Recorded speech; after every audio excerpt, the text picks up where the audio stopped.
Right friends, for 2 days in February 2018, I attended the 15th edition of the Doha Jewellery and Watches exhibition.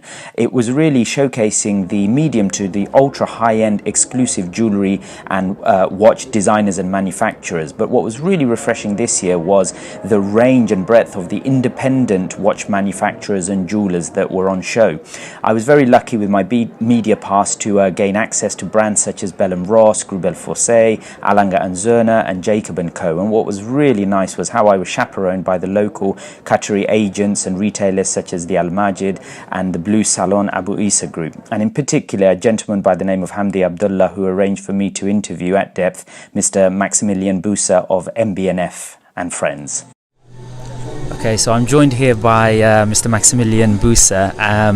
Over to you, sir. If you could just sort of introduce yourself and just tell us why you're here in Qatar. Well, I'm the creator and the owner of MB&F, which I created 13 years ago. And it's the second year we're here with Blue Salon in Doha. It's super important for us to meet collectors and people who are passionate about watchmaking. We're a minute brand, microscopic. We craft 245 watches a year. That's 20 a month. Wow. Sorry. We have no advertising budget. Sure. And it's all word of mouth. Mm-hmm. So for us, it's meeting passionate collectors. Mm-hmm. And Doha is one of the steps for that. Excellent.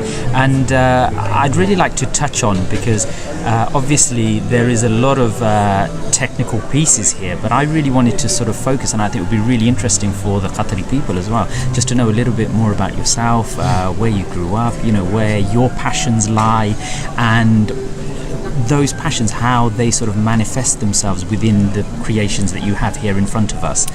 Well, watchmaking saved my life. All right. Okay. Watchmaking 27 years ago gave me a purpose, gave me a family, gave me a meaning.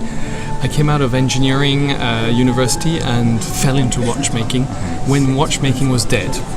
And everybody, when I joined Jaeger LeCoultre, which was my first company I worked for, told me, all my friends, like, are you insane? Why are you going into that bankrupt industry? Wow. It was filled with passionate people who were trying to defend something which seemed undefendable, the mechanical movement.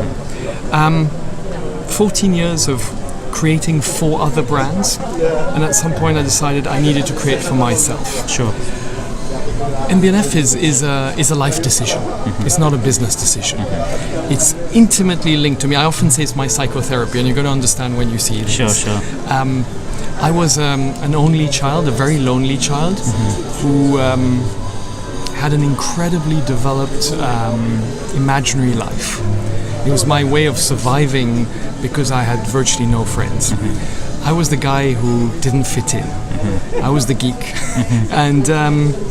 And so over the years I developed this incredible capacity to daydream. And then I was a super creative kid. I became a very boring adult. Sure. And then I got my mojo back around 35 years old. Right, okay. And it was recapturing the kid in me. Mm-hmm. Our motto has become, a creative adult is a child who survived. Wow, right. And I think I'd killed the child in me, and now it's come out again.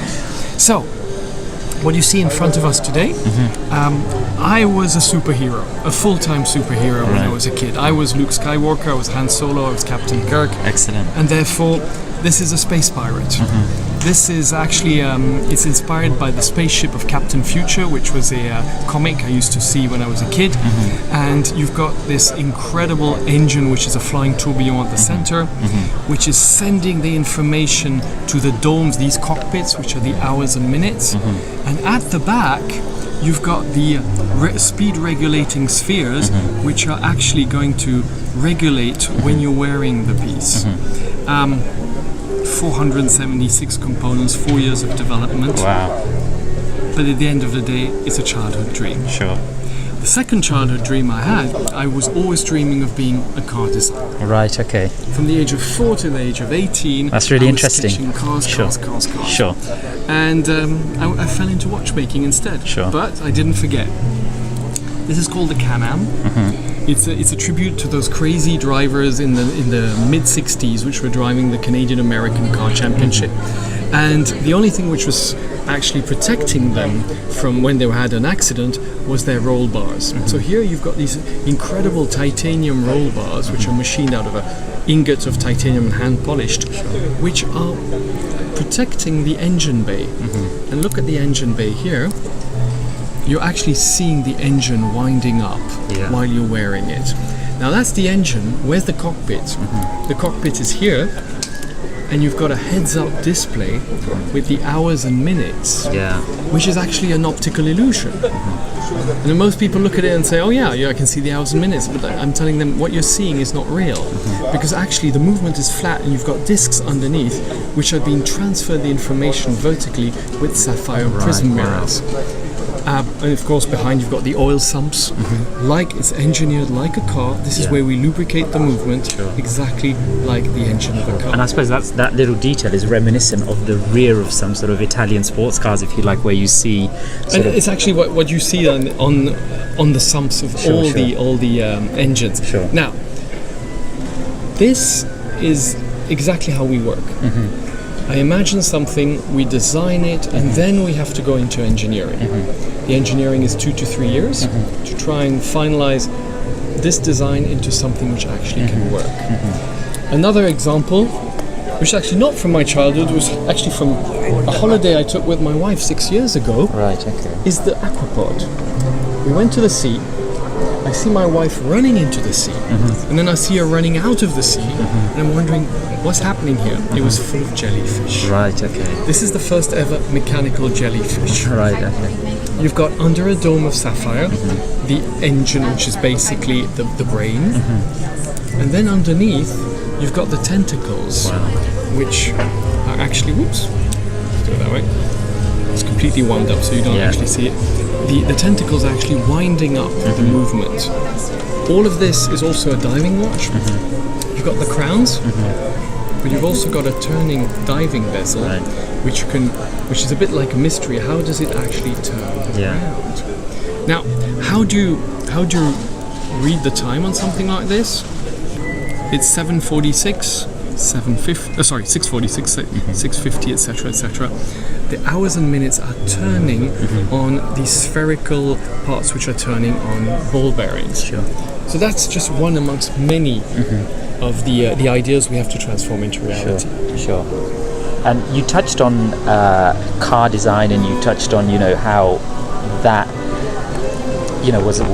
was part of your growing life. Are there any car designers that you really sort of admired, and whose aesthetic has sort of transferred itself onto your pieces? We created in 2012 the HM5, which we called On the Road Again. It was a tribute to Bertone. It was actually the Lamborghini Miura, which we transferred it into a classic shapes. Of course, Bertone, Zagato, Pininfarina. All the great coach builders who, but even Figoni and Falaschi, who used to do in the 30s, these incredible coach builders, where cars were works of art. Well, today, cars come out of wind tunnels and marketing projects. In those days, you take a car from the 30s, the 40s, the 50s. It was a piece of art where the engineer and the artist created it, and then they thought, how am I going to find a client for this? Oh, of course. And if there was, this is probably a very difficult question for you, because I'm sure there are many, but if there were a designer from days gone by, no longer with us, who would you have relished the opportunity to sort of work collaboratively with? And why as well? There is one designer who influenced a lot what I do today, and you can actually see in the Space Pirates. It's Luigi Colani.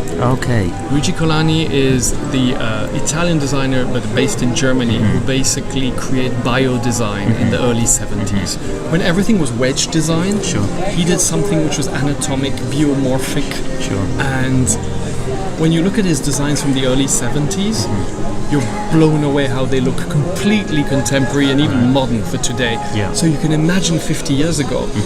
And I remember as a kid growing up, I'm a kid born in the 60s, so in the 70s, designing and seeing these designs of his going, oh my gosh, that was like science fiction for me. Sure, excellent.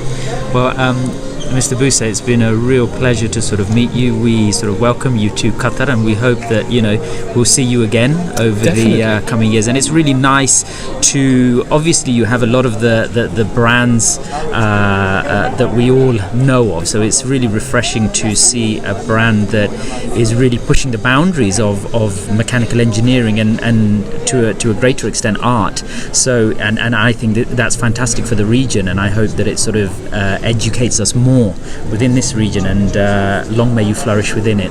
Thank you. It's catching on. Sure. I can tell you that 4 or 5 years ago, nobody knew of what we did. Sure. We don't do any advertising, so clearly something has been happening over the last 2-3 years. Sure. I came here last year, I'm here this year, and I see more and more people coming up and actually knowing what we do, loving what we do, and I'm like, how do you even know about us? Yeah.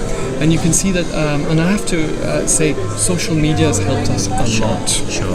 And word of mouth, that's what it is. Excellent. Again, thank you very much for your time on that. Okay. Pleasure. Thanks. Real pleasure.